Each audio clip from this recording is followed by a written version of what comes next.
How's it going, people? Welcome back to the channel. I want to apologize for earlier. The stream was cut short. I had some audio issues on my end, but all is well. We are back now and the transfer window is done. Not that much has happened in between. I think everything we thought was going to happen at about 1 p.m. this afternoon happened. And there's not much to be excited about yet again. We're still waiting on those famous words from Josh to become a reality and finally go into a season, excited at the very least. Hasn't happened in a while. Hope everyone is well. Let me see what the people are saying, man. Let me see what the people are saying. Imagine we signed Guendouzi, Saliba, and Bellerin.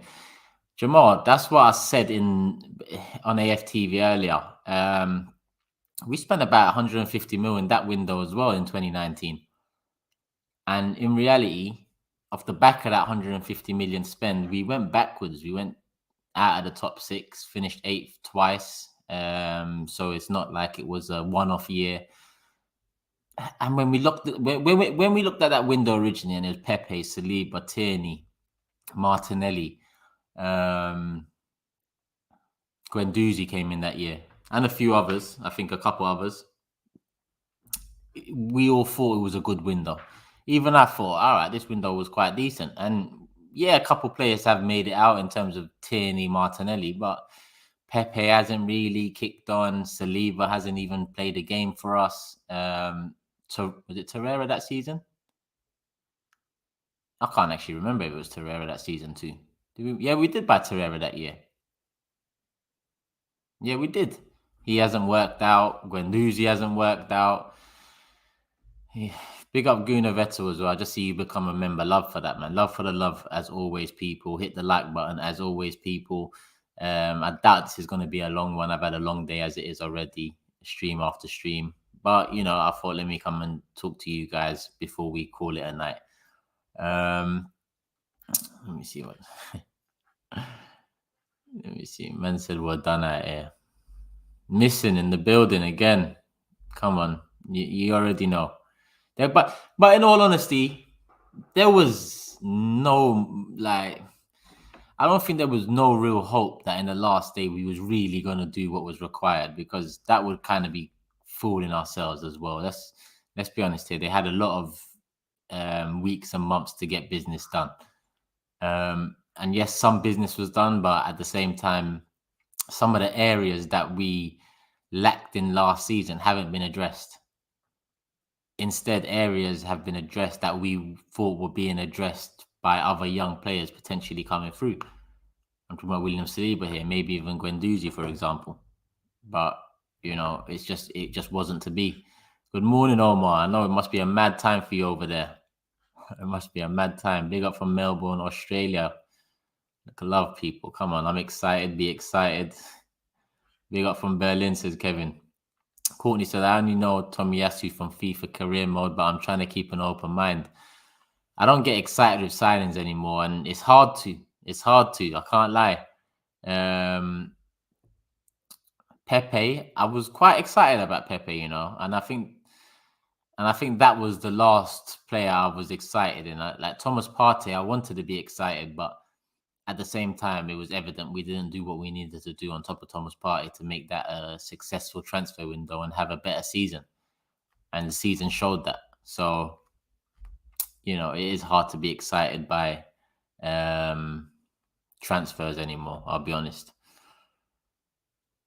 And I'm going to wait. A Chelsea fan here says, super happy with Arsenal's window. None, fam. None. Thoughts on Bellerin's? All right, we might as well get into it. So what was actually done today? Marcus is asking thoughts on Bellerin's loan, and we might as well start on that. I was going to start on Tomiyasu, but we'll get into that shortly. Someone said, shocked even got a right back. Dom says, looks like a marketing buy just to put Arsenal's name on Japan's market. We saw those types of signings before. We have done. One thing is, I have seen people talk quite not highly of him, but gives him some credibility. Does he answer our problems? I'm not too sure. Does he change Arsenal Football Club? Definitely not. But I'm willing to find that. I'd much rather see Tomiyasu come at right back than any of the right backs we've tried and tested and failed on already, which is a fair few. On Bellerin's loan, Taylor says, do not be surprised to see Edu sacked before the January window. Is saying to him and Arteta have fell out. I'm not too sure about all that. Judge us at the end of the window, they said 3 out of 10 for me, says Gunnar Vettel. Yeah, we'll get into a rating. We'll get into a rating at the end. So thoughts on the Bellerin loan? I can't believe we couldn't sell the player, if I'm honest with you. In the end, what had to be done had to be done. No, TT's not injured yet. I see that, Bob. We've done what we had to do with Bellerin. I feel like it was time a long time ago for him to go, but the last day of the window, it had to be done. A loan with no obligation, no option, indicates to me that Betis. Actually, I wouldn't be surprised if it's Arteta and this club that decided not to put an option in there. I was about to say that Real Betis don't seem to really want him long term because there's no option or no obligation in there. But maybe it's Arsenal. Maybe we're thinking he needs a season away from the club to maybe find some of his old self back. If I can say that, I wouldn't be surprised if I'm honest. But let's hope for the best in that loan spell. Let's hope Real Betis, and Bellerin find a nice home together. And let's hope that at the end of next season or this season, sorry, we're already into it. How can I forget? Because we haven't got no points and no goals. At the end of this season, Real Betis go in for him and just get a deal done. 10 mil, 15 mil. How many years has he got left on his contract? 2 years? That's fine. Ikram says, big up Turkish. Come on, my guy. Did you see the madness dumb rumor going around Twitter about Laka and Odegaard? Yeah, I didn't see it, but today a few people mentioned it to me, and I'm just thinking, what? Like, there's enough things going on at the club, yeah, that we can see with our bare eyes. That's laughable to other fans and talking points on Twitter and in WhatsApp groups and so on. There's enough, and still things seem to be made up about us, and I don't see nothing in it, if I'm honest with you. What a load of shit, but just a madness. It's mad to me that it's always us, but because the fans are always clicking, they're gonna keep doing it.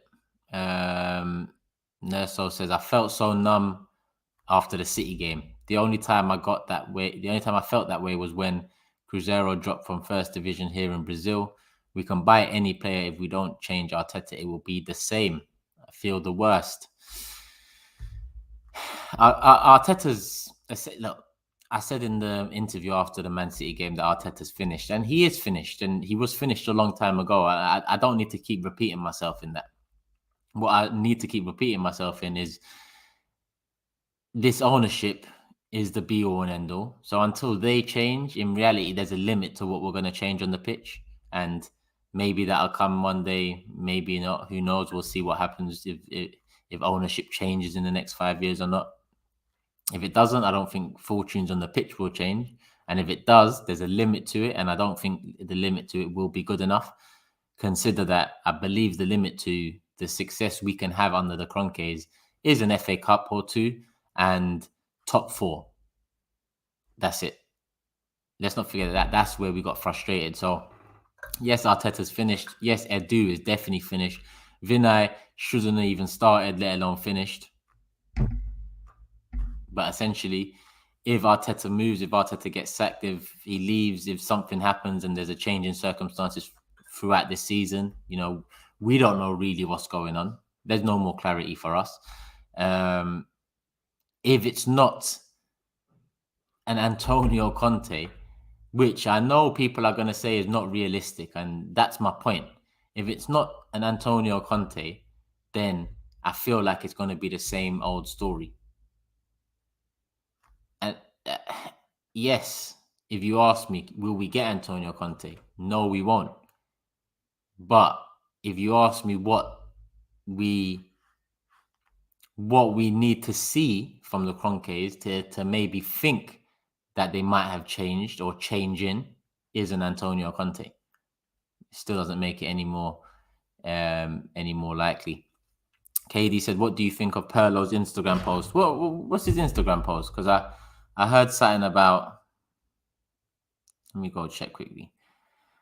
I heard something about he's in Islington or something like that.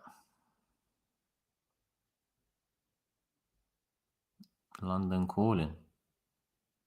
Nah. London calling. It's a bit of a funny caption as well. It sounds like he's saying something with it, but I don't. What's Perlo, a manager? Yeah, like I'm not. Imagine that. Like imagine that for a sec. Imagine we sacked Arteta and brought in Perlo. Like, does anyone think anything's going to change? Really? You know, it's not. It's not. So what do I think about the post? It is what it is. You know, he's in London, he's enjoying maybe, whatever. Poor outgoings, 100%. The outgoings have been the poorest part of the window. I think regarding this, how many players we brought in? 6 in total. Regarding the 6 players we brought in, I think overall decent. But what it's missing is a marquee signing. What it's missing is the signing to get everyone off their seat. The signing to get everyone essentially out there doing what I don't think we should be doing right now, and that's buying shirts and getting names on the back and whatnot. But essentially that type of signing that makes fans want to do that. But it didn't happen. So the signings we made are in the light. And by that, I mean in the light, essentially, they are the supporting cast. And when you buy a supporting cast, then you're so lacking in, not only experience, quality, but leadership too, and character and mentality. It's kind of, you know, leaves a sour taste in our mouths as fans again from this transfer window. Don't get me wrong. The signings in isolation, Ben White, I'm interested. I want to see what he's about. But could we have kept Saliba? Question. Lokonga, I like him so far. I'm interested. I want to see what he's about. Odegaard, I actually like Odegaard. I think if we didn't loan Odegaard in January and we went and bought him this summer, I think there would have been a bit more hype around his name. I'm not saying he's a marquee signing or anything, but I think the fact he came here, played here, didn't excel, but in my opinion, didn't flop either. Kind of left us feeling again a bit deflated in terms of that being one of our main signings. Tavares, I actually like the look of Tavares. Back up, left back. Tierney's got a lot of injury problems over the last few years, and if that's the case to be in the future, I think it looks like Tavares is a decent backup, but who knows? We thought Kolasinac was a good left back in his first few games for the club, and in the end, we can't even find a club for him. It's all mad. So in isolation, a few of the signings, I actually like them. It's interesting. But because we lack the marquee, they're all in the light, and they shouldn't be in the light. We spent 150 mil. Sorry, let me scroll the chat quickly. We spent 150 mil, but essentially, and it's funny because 150 mil for Arsenal is a lot, but essentially a 250 mil was needed, and maybe another 80 mil, 230 to 250 if you had an 80 to 100 mil player. I know we're not in Europe. I know the situation's peak, but I'm just saying, in terms of a good transfer window, it lacked that. It lacked that marquee signing. Let me see what's going on. Gary here's got a question. Turkish, I'm sure you're feeling like me, underwhelmed. Our negotiators are shocking at Arsenal. How can Bayern get Sabitzer for half the price we paid for Ramsdale? Why wasn't central midfield a priority? Sabitzer had a year left on his contract, and Leipzig didn't want to lose him on a free. There's some clubs out there that don't want to lose their players on a free. So if they get an offer that's maybe deemed low with 11 months to go, they'll take it. Well, Most clubs will take it, apart from Arsenal Football Club, who have managed to still go into a season with Ainsley Maitland-Niles, with Eddie Nketiah, with Kolasinac. Who else? There must be a few more in there anyway. We all know there's a few more in there. Sabitzer was available for that pass, hence why taking what we should have took for Xhaka should have just been done. We had a Sabitzer there for 15 mil? There was a Samara there for 17, 18 mil. There was decent priced central midfielders available. Dare I say it, obviously now Camavinga's gone to Real Madrid. If that was in the pipeline, fair enough. There was no competition with us and Real Madrid, especially at this moment in time. But early on in the window, if we're the first team in, potentially we can get a deal done. But we see another central midfielder, young, good prospect, go somewhere else, and we're just there twiddling our fingers, giving 1-year contract extensions out. Why wasn't it a priority? You're gonna have to ask Edu that, mate. That's the man with the plan. Arteta's the man with the plan. Tim Howard, former Everton United goalkeeper, said on NBCSN that he does not see Ramsdale ever being a number one goalkeeper. He said he is not better than Leno. Who knows, innit? Like, Tim Howard was a decent keeper, but who knows? Like, I guess we have to find out, regardless. And one thing I do say is, yes, I criticize players, but one thing I don't like in a lot of players that I do criticize, there's been a certain arrogance. And I'm not just talking about people still at the side, people that's left today, people that's left over the last 6 months. Like, there's been various players over the last 3-4 years that I've been doing interviews for AFTV or my YouTube channel, whatever, that I've criticized along the way, because a lot of the time there's arrogance. A lot of the time there's ignorance of how, frustrated we have been as a fan base. And over time, it feels like it's some fans versus some players, or some fans versus the manager, when in reality, we want a connection. But it seems like it's always getting battered away. And because it gets battered away predominantly from above, which is ownership, it leaves a sour taste in our mouths.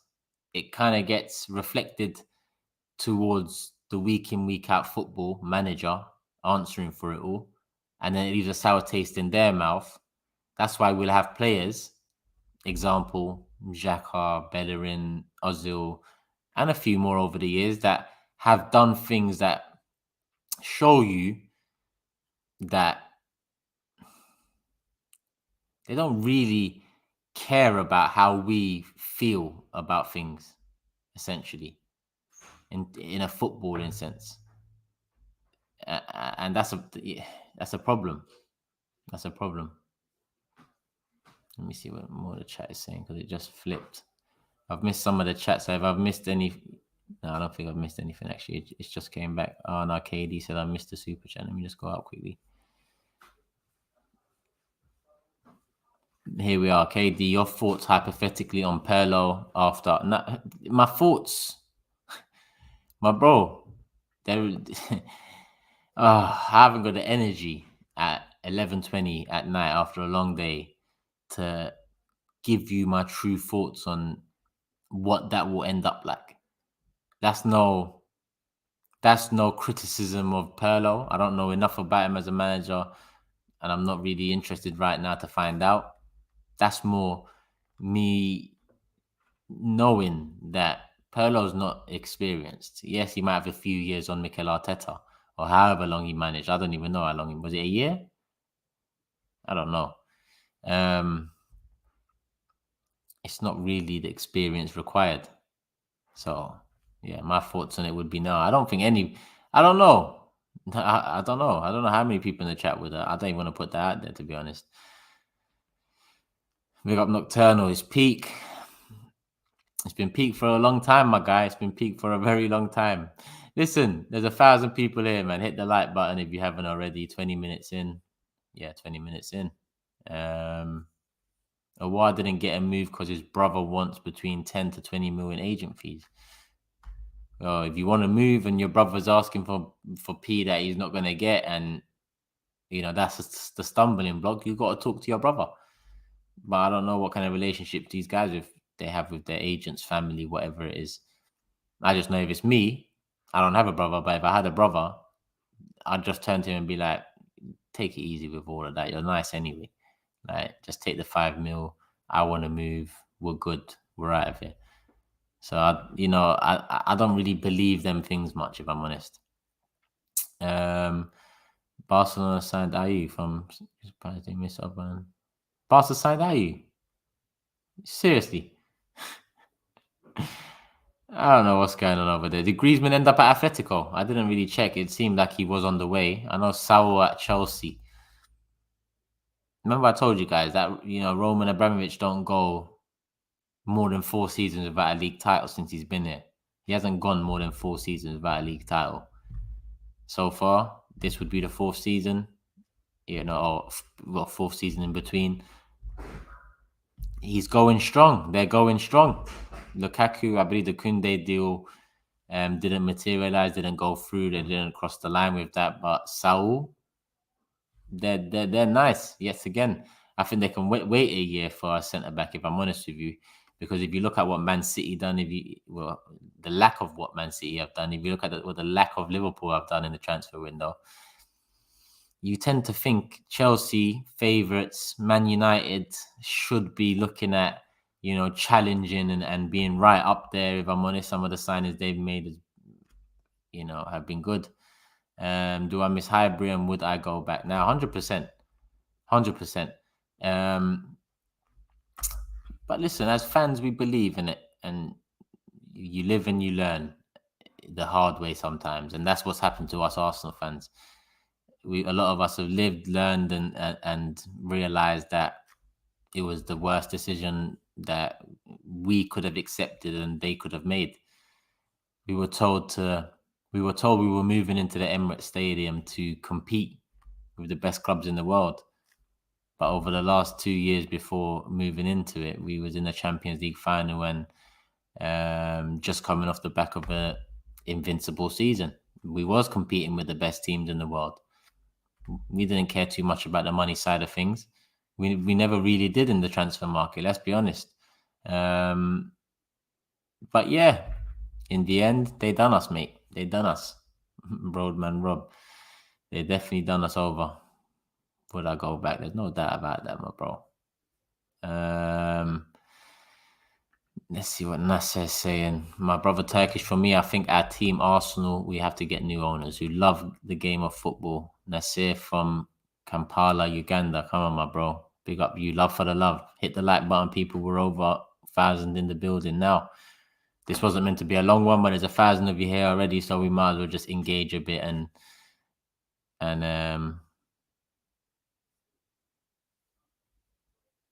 might as well engage a bit. Rate the transfer window.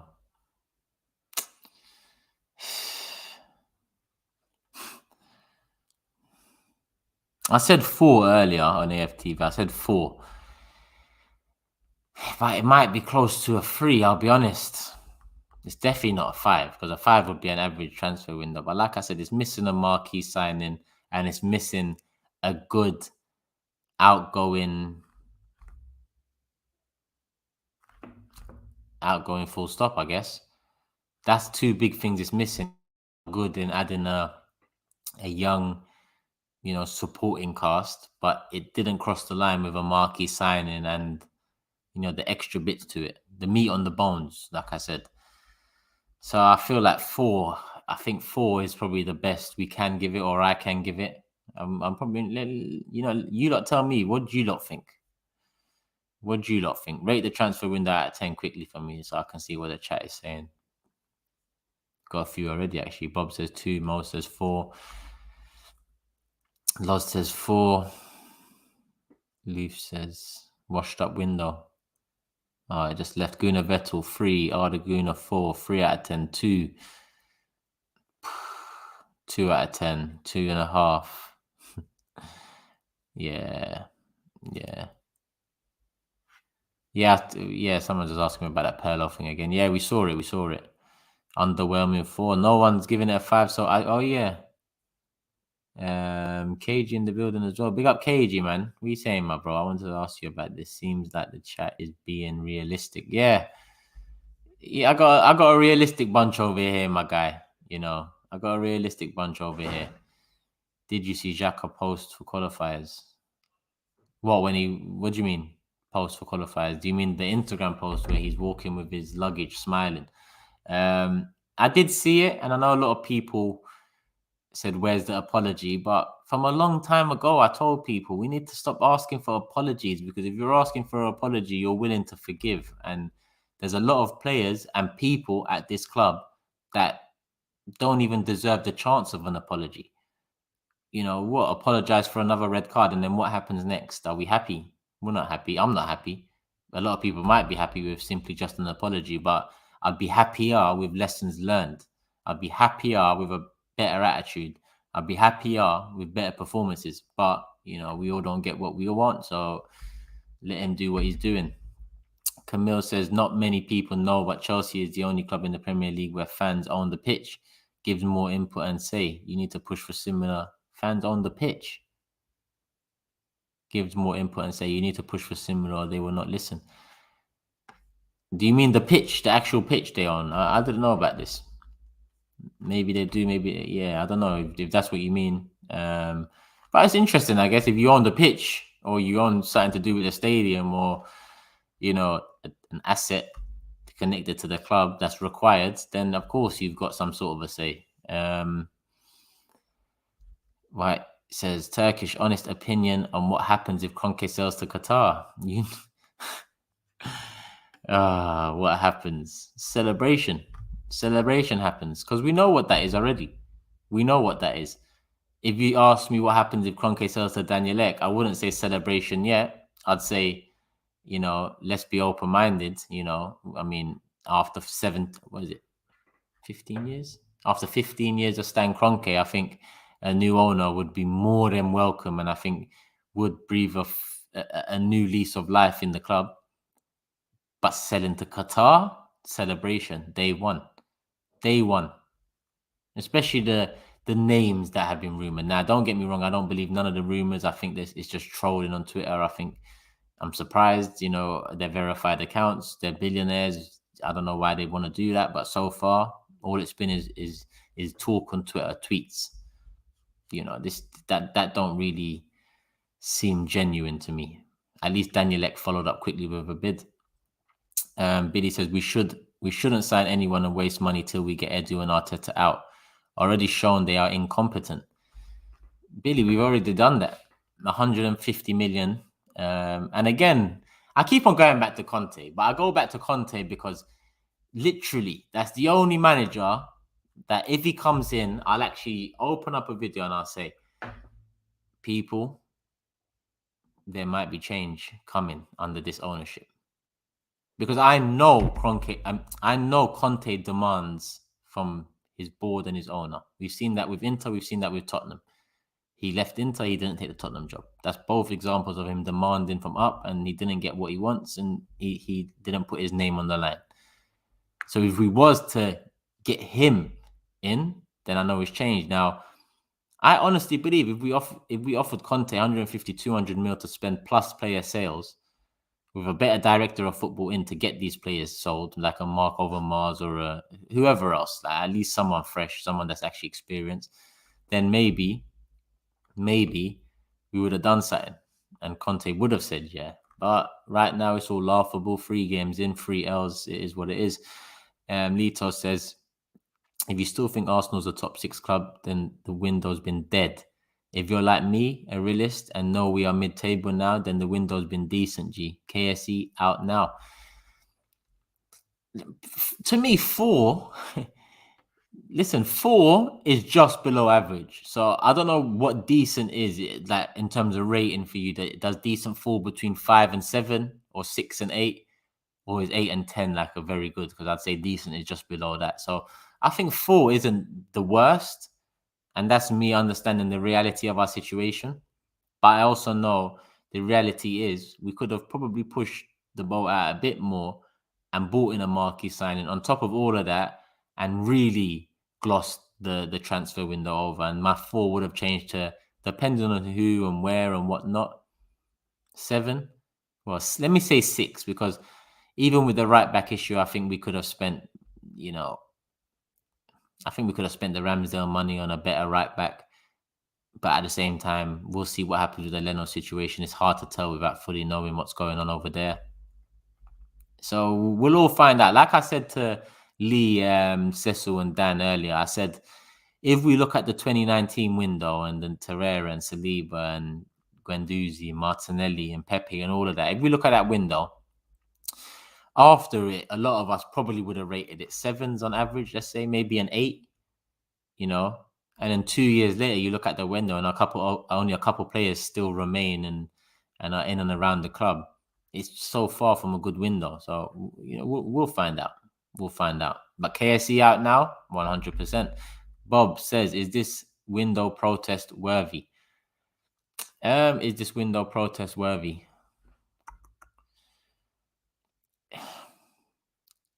What the window has done is made energy towards Arteta and Edu very valid and viable. So it depends on what type of protest you mean. If you mean, has this window added to the Kroenke out, slogan, protest, people, I'd say it hasn't added to it at all. If anything, it's taken some attention away. And some might be the wrong word. I do get it a lot in terms of Kroenke's back the club this summer. You can't really say it's him and all that. I get that. Cool. We'll get into all of that. But at the same time, I can see the energy towards Edu and Arteta and what we've done in the window and how we've started the season resulting in protests, probably against them. Is that a good thing? Listen, right now we're bottom of the league. So a new manager, of course, gives us some optimism that we can rise or we can, change. But, the reality is, I think this window has taken some attention off Stan Kroenke, but it's also put the club in a position where we've spent money yet again. It's the second 100 million plus transfer window in the last 3 years. I just checked on Transfer Market and we spent 145 million in 2019. We spent 146 million or so this transfer window. Obviously, in that summer, I think our net spend was slightly lower. Did we make any sales? I can't actually remember. I closed the tab. But it's our second 100 plus, 140 million plus expenditure transfer windows in the last 3 years. And, look, well, we don't know what this transfer window is going to do for us yet, but the last 140 plus mil transfer window ended with us 8th twice. So let's hope this one is definitely better. And let's hope we look back at this one as, maybe we was too critical of it. And this was the turning point. Because that, I'm open to that and putting my hands up and saying, you know what, this summer was actually the one. And I hope one day I do that. I really do. But did I think the Pepe summer was the one? I didn't think it was the one, but I thought it was a good transfer window. But 2 years on, looking back, it was a terrible transfer window. So you can't count our chickens too soon, as they say. I believe that's a saying. I think it is anyway. Red White Papu, hope you're good, my guy, says, Boateng on a free, he'll add experience. Someone mentioned that to me earlier, and I wouldn't mind. I wouldn't have minded him. If we had sold some more players in terms of the Chambers and Holding and whatnot, I wouldn't have minded a bit of experience in him coming in for a year, But at the same time, with him, I wouldn't say he's. I'd compare him similarly to David Luiz in the sense of not playing style, but level of leadership. I think I can't trust Boateng to come here and give his all. Like how Thiago Silva went to Chelsea and gave his all. Well, so far. Big Energy says, I can't believe we didn't sign another midfielder. This is a joke. We can't rely on Partey because he gets injured every few weeks. The thing is, my guy, yes, Eddie, hope you're good, man. I'm all good, my guy. I see that. The thing is, Partey at Atletico was rarely injured. And he comes to us and it's injury after injury. And we've seen it before. It's not the first time. And it makes you wonder, like, what is actually going on? A lot of people question the medical staff and all of the coaching team. And I have done that in the past too, but they've changed. I'm sure they've all changed a couple of times now. And it seems like we get the same problems. Is it really down to luck?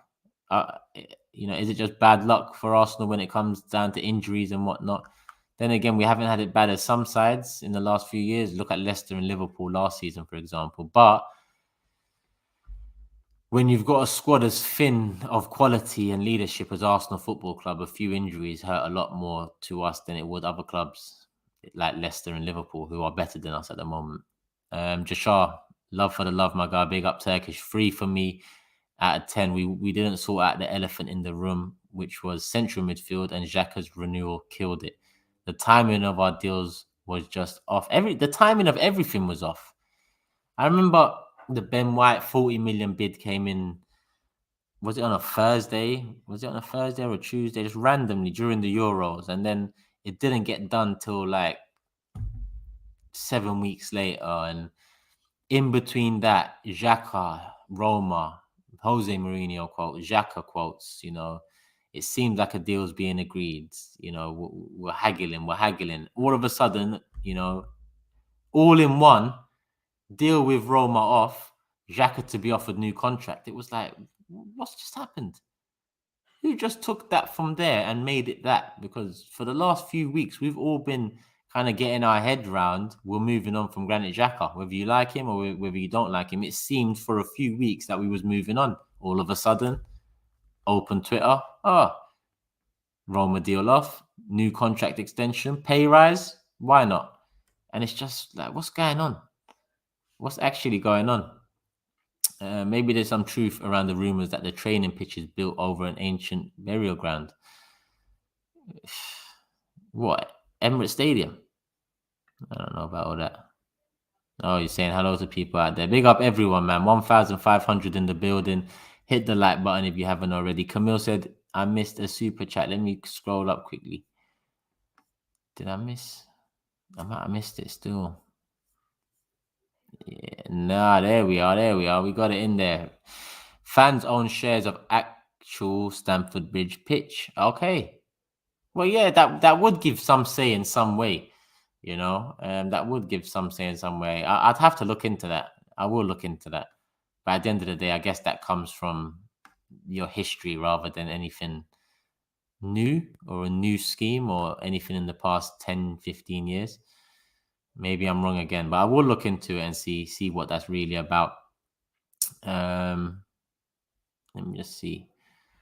Lee was right. Arsenal went into the window with a scattergun approach, just threw the net out and see who we can catch. Yeah, a lot of people have said that. I can't lie. You've had a stinker of a transfer window. Yeah. Man said, I can't lie. Well, you ain't got to lie. It's there. It's there. How do I do membership? Bro, I'm pretty sure it says join right underneath my video. You can become a member that way, people. Before you do, I haven't done anything special for members yet. I only activated it about a week or two ago. I will do something different. But there is a post in there. So if you are a member, you have become a member, let me know on that post what you'd like to see. So far, I've got some, love under that post in terms of support and whatnot. But if you want to see something different, we can sort that out. Thoughts on Richard Garlick so far? I ain't got no thoughts because I don't know what's going on. Some people tell me he's not in charge of this and he's not in charge of that. But in all honesty, I don't know who's in charge of what anymore. I don't know. And it feels like, at a certain point in every video, we just get some trolls flying in the building. The mods are at work. I see you shutting them down early. That's what we like to see. So I can clearly read the chat. Love to see it. Septic says, I think you're in trouble. Can see you beating Norwich, but most teams are better than you.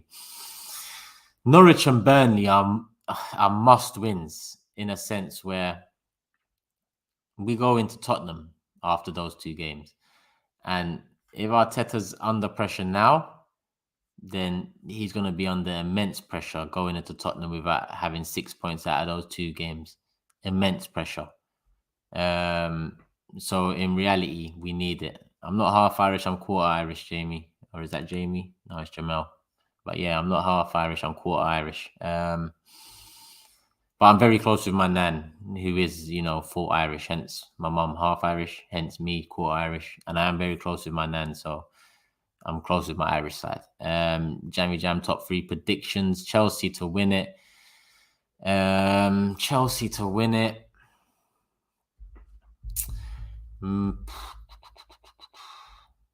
Man City to come second, Man United to come third. Something like that. I have to think about it though. That's the thing. Watch the next Big Six. I don't know when we're doing it yet. If you haven't followed, make sure you follow. If you're not subscribed, subscribe. Put your notifications on. Big Six show. If you don't know, you need to know. I'll obviously have another update episode on the top 4 predictions, top 6 predictions. We did it, before the season started, but we should do it again now the transfer window's ended, since there's a few signings, a few changes and whatnot. Sam says, imagine a show with Turkish, Curtis, Mo, and maybe Kev for a different perspective. Bring back the bigger picture. I spoke to Mo about the bigger picture the other day. And to be honest, I was meant to call him back afterwards, but you just reminded me. So let me write that down. And I'm not talking about bigger picture right now. I'll write that down as well. But I'm talking about Curtis, Mo, Kev. That does sound like a good show. That does. We can see what we can sort out. Maybe we'll have to do that at some point in the next week or so. Round up the transfer window. That might be the transfer rating window for my whatever for the channel. But that's a good shout. Sounds like a good mix of people, perspectives, and everyone knows how to articulate themselves in their arguments. Man said make a show Mo called Net Spend. Bro, for years I see Mo getting called accountant. Then I started getting called Ozil's accountant, and I was just baffled as to why.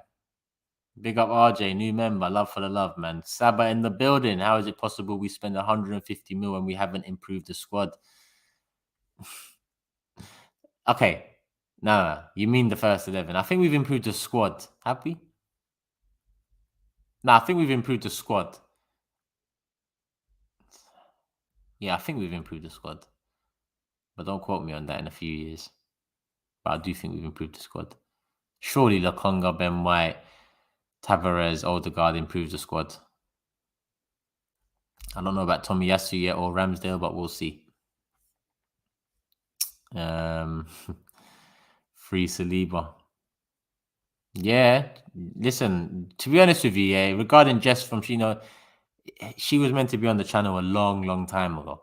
I remember seeing Jess doing some early work on the Bearded Gooner channel, and from there I knew she's going to go places because she articulates herself well. She knows the game well. She has good perspective, strong points. So that's going to happen sooner or later. Big up, Jess. Flo, Turkish Kardesh, how you been, my guy? Xhaka causing you sleepless nights. Flo, talk to your guy, my bro.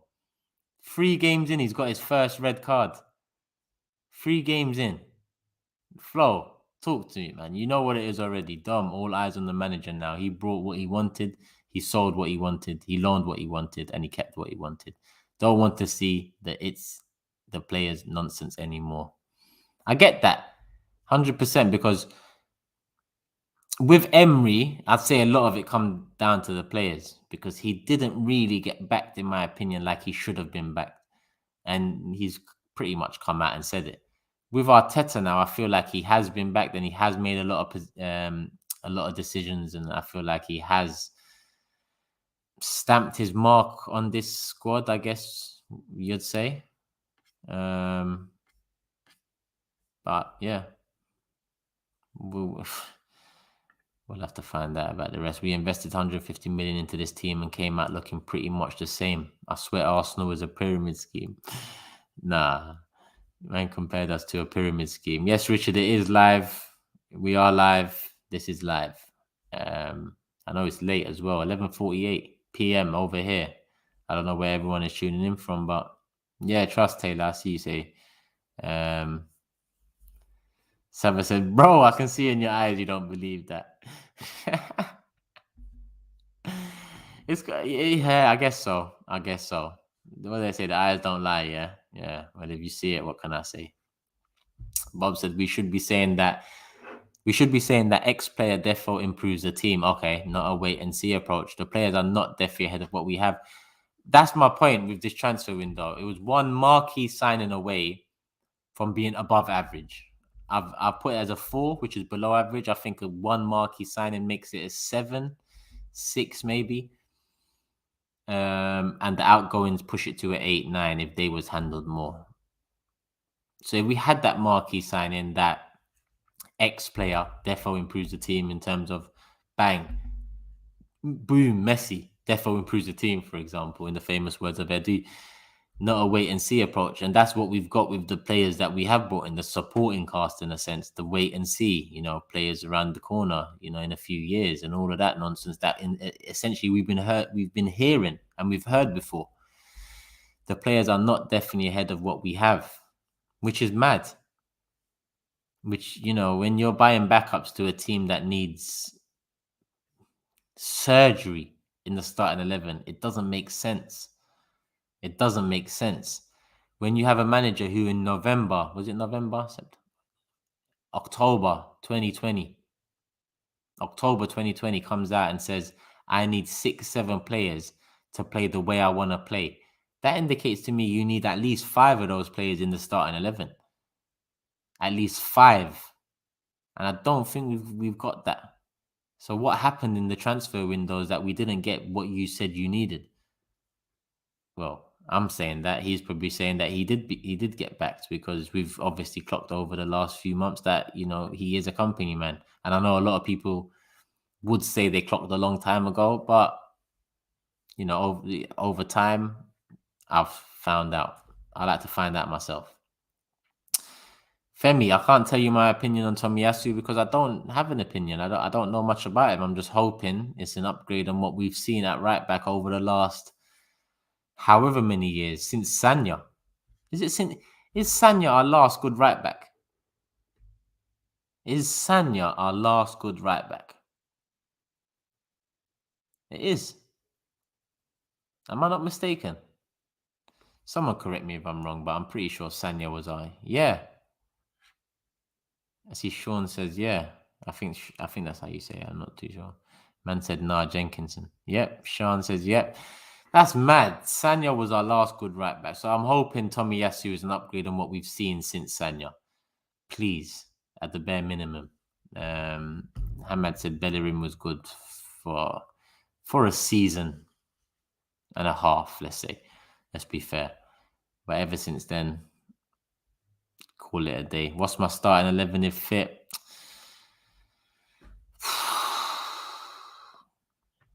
I don't even know if I want a 4 at the back, 3 at the back. I don't know what I want from this side, I'll be honest. But off the top, Ramsdale in goal. Why? Because we bought him for 24 mil. Leno's in his last 2 years. Don't get me wrong, I like Leno, but if the plan is to put Ramsdale in, then put him in now. I don't want to see us starting next season with Ramsdale then becoming number 1 and our defense having to get used to another goalkeeper and so on, all of that nonsense. So just get that in now. Ramsdale, Tierney left back, Tomiyasu right back. Even though Tierney tucked into a 3 and Tavares left wing back is appealing. Ben White, Gabriel, let's say, with Tierney and Tomiyasu as the fullbacks. Lokonga and Partey, not because I think they suit each other, but because I'm intrigued to see what would happen with those two. I actually think they'd clash in terms of their skill set, but I don't know enough about Lokonga to say that for sure. So I'd like to see them two together, Odegaard in front of them, Emil Smith Rowe on the left, Saka on the right, and Aubameyang up top.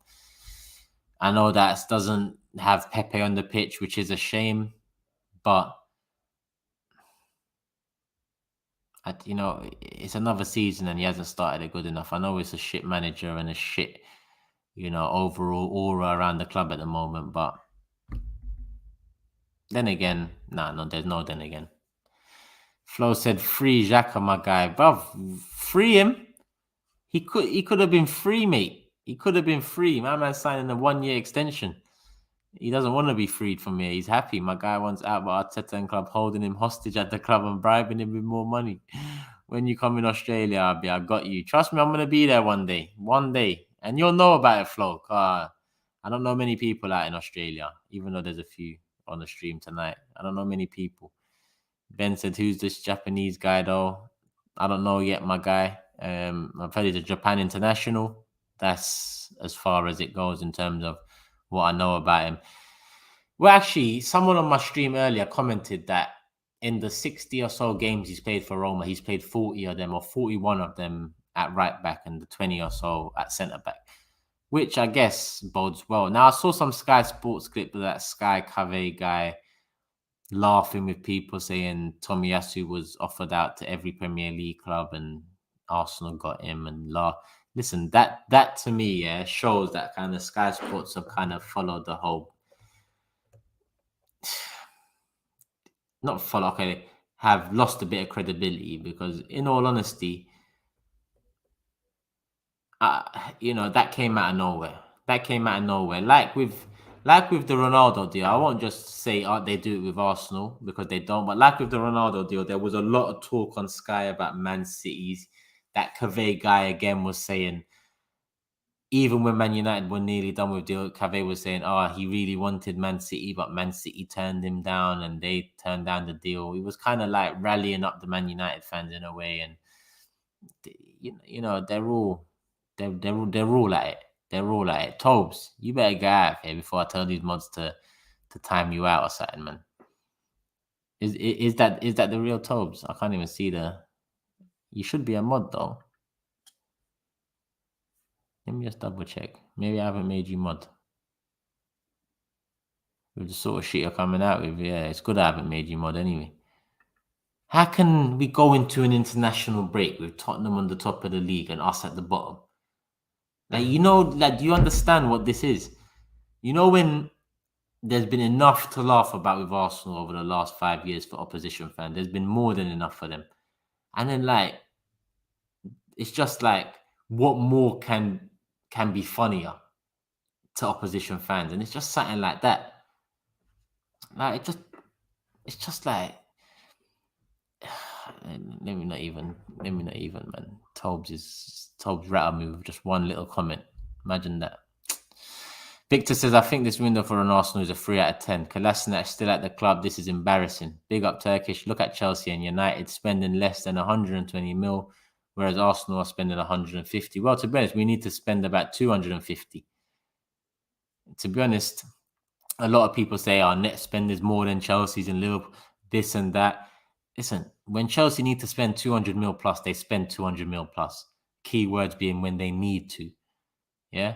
We've needed to spend 200 million plus for so long, and we never have. 3, 4, 100 mil plus transfer windows over the last 7, 8 years doesn't change my mind. We need more. Because over the time they've allowed this club to fall over and, get deeper and deeper in this mud that we are in, other clubs have far overtaken us. Not only on the pitch, but financially too, as a business model too. City, yes, we can say oil and all of this, but if you go watch Tifo and watch the Man City franchise and the City group and the American bit and this bit and that bit, you can see how they're going to be making money for a long time to come. And those revenue streams are legit revenue streams that they can reinvest into the playing squad at Man City Football Club over here. Similar to Chelsea. Chelsea are not a loss-making business anymore. Chelsea kind of balanced the books and, started doing well a long time ago. Roman came in and because he needed to spend the 300 mils and all that, he done that. And ever since, he's only needed to in bit parts. Because once you build a solid foundation, a solid system, a solid overall structure, you're flowing inside out, outside in. Your finances come from within. Look at what Chelsea make from their player sales, for example. That hasn't just come out of thin air. They've been doing that for a long time because they recruit good young talent, they loan them well, and they negotiate a hell of a lot better than ours, our negotiating team. If Emery was given this much in the transfer window, he would have improved the squad. love from Melbourne, and I agree with that. I actually agree with that. I think if Emery was here, he would have. He would have. Big up, Jem. I see you. How you doing? Majority of Arsenal fans rate the window well. Not on this channel, my guy. This is my channel. The majority of fans on here know what's going on. Ain't going to be any complaints from opposition. Tough times. Like someone said to me the other day, a lot of fans are starting to feel sorry for us, and don't give me that sorry shit. Banter me if you want and chat shit if you want. I can take it. I've been taking it for years in that aspect, but the feeling sorry, miss me with that, please. RJ says Turkish. Imagine we spend 20 mil on TT, but also send 27 mil Saliba on loan 2 seasons consecutively. What is going on? Make it make sense. Didn't we hear that Saliba could play right back as well? Am I not mistaken? I'm pretty sure when Saliba first came in, there was, I guess rumors. I don't know where I know it from because I haven't watched him much. That he can play right back too. I'm not too sure about that. But we've heard all of this right back, centre back thing before. But like I said earlier, someone left a comment on my channel, and going strictly off that, out of the 60 or so games he's played for Roma, 40 or so of them have been at right back and the rest at centre back. So for me, that's what I'm going to go by because I ain't got nothing else to go by. I'm not about to revisit Serie A videos to see what Tomiyasu is about. Tomiyasu. We'll see. Lee says the window was a circus. Would have done a better job than Arteta anyway. Luke says, I'm sick of the Lichtsteiners, Mertesacker's, Kallströms. About time we bought eager, young, physical players. Character and mentality is so lacking. It's so lacking. And when you hear that Holding and Xhaka and these men of the leadership group, you just, what do you expect? It's all good and well wanting young players, and we have got good young players, and we've brought in some good young players. A few of them have come through the academy. That's perfect. But when your leadership group consists of players that have let us fans down for years, if they've let us down, they've let them down. So what kind of leadership group is this? Your leadership group needs to be winners, not only born winners, but winners on the pitch too. There needs to be a certain type of character. There needs to be a certain level of maturity, ownership, passion. But I don't see this from our leadership group. I see them lacking in every single facet I've just mentioned. We lack. W says react to Tomiyasu highlights. Man said reacted. Well, it's international break now, so if you start seeing me doing reaction vids to highlight reels, then you know why, because of that super chat there. Let's see what Big Energy is saying. Emery was a much better manager than Arteta. Well, yeah. Yeah. I know LV General on the watch along says Big Sam needs to come in and whatnot, and I know it's funny and whatnot, but even Big Sam's a better manager than Arteta. That's not me dissing Arteta. That's facts. Big Sam is a manager first and foremost. Right now, we're still finding out if Arteta's a manager. He's still finding out. Same way Carlos Queiroz had to find out, and a few others who have stepped up from an assistant manager role to try their hand in the managerial role have found out. Some kick on, some don't. Some go back into where they're comfortable. Now, with Mikel Arteta, I haven't really saw enough yet to believe what people were to believe, that he's going to be a good manager one way or another. I don't believe that yet, because I feel like I haven't seen enough man management skills, let alone quality on the pitch and stuff like that. It doesn't seem like there's a harmonious atmosphere around. And when you're, I was about to say 2 years, but when you're nearly 2 years into your reign, and when you came in saying you need to fix the aura and the connection with the fans and the feeling around the club, it doesn't seem like it's got any better. And when the Maitland-Niles, the way he comes out and talks about feeling basically like he's locked up. We saw that with Saliba and Guendouzi last season on Instagram. Jokes about being locked up and whatnot. Essentially, the way Ainsley Maitland-Niles came out on Instagram, he feels, held back. But we've kept him. And we've told him he's in our plans. till at least January. That's apparently what it's saying in the quotes of the article I just read.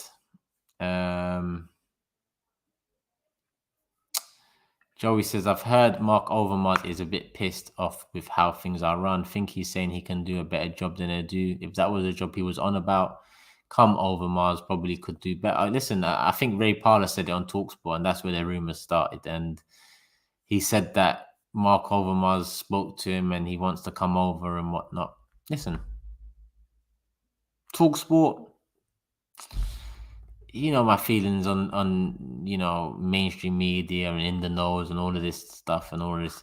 TalkSport, take it with a pinch of salt. At the end of the day, I know Mark Overmars and Ray Parlour played together, and I know they probably do have communication. I just don't see Mark Overmars calling Ray Parlour to say he wants to come to Arsenal. I'm sure there's better people or more connected people to call and discuss that. But at the same time, if there is any truth to it, I'd love it.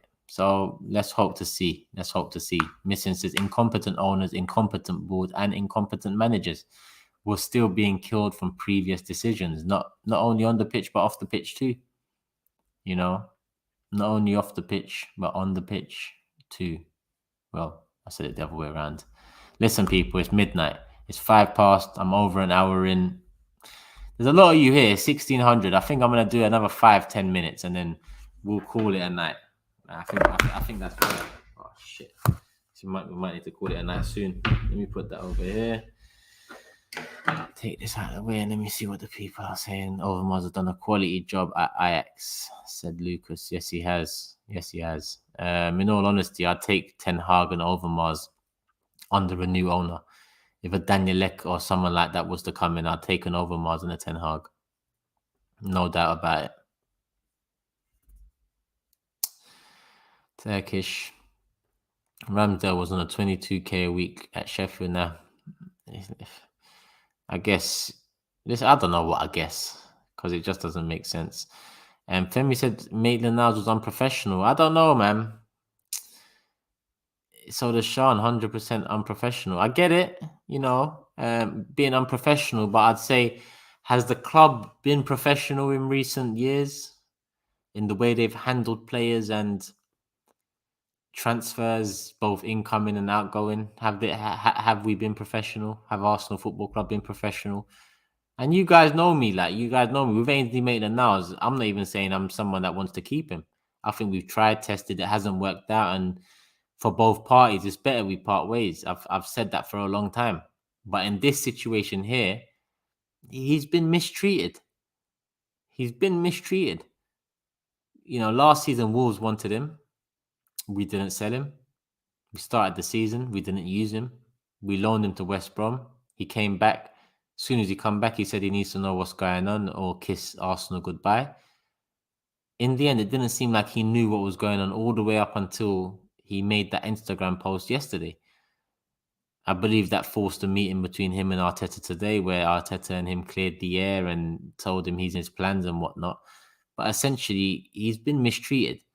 So in this scenario, I actually feel sorry for Ainsley Maitland-Niles because I feel like he should be on the move. I feel like he should be somewhere else and not on a loan. I feel like he should be sold. I feel like, it's become stale between us and a lot of players. And a few of those players, it's become stale and not personal, but very, it's become stale and I don't know the word. But with others like Ainsley Maitland-Niles, it's stale. But at the end of the day, I wish him the best. I wish him the best wherever he does go. But for the next 6 months, he's here. But would you be surprised if January comes and Ainsley Maitland-Niles goes out on loan? I wouldn't be surprised. Am I on Spotify? I'm not, but the Big Six are. So the Big Six show is on Spotify. You think Daniel Ek is monitoring our situation? Well, he should be. I believe he's still interested, but I should hope that he's monitoring the situation. But yeah. Omar said I look shattered. Swear down, is that how tired I look? I think that's time to call it a night, people. When Omar's saying the man looks tired, I think it's time to call it a night. It's tired and stressed. You're right. Still, it's tired and stressed. But it is what it is. Deadline day is gone. Nothing we can do about it. The squad is what the squad is. The manager is who the manager is. The club are doing what the club are doing. We will see how we return against Norwich. I'll be back. I don't know when. That was a good shout on that idea with Curtis, Mo, and Kev. We'll try and make that a reality. And love for the love, people. Make sure you guys hit the like button. Make sure you guys are subscribed with the notifications on to keep up to date with the latest shows and big sixes and whatnot. And that's about it, folks. Love for the love. I'll be back when I'm back. Peace.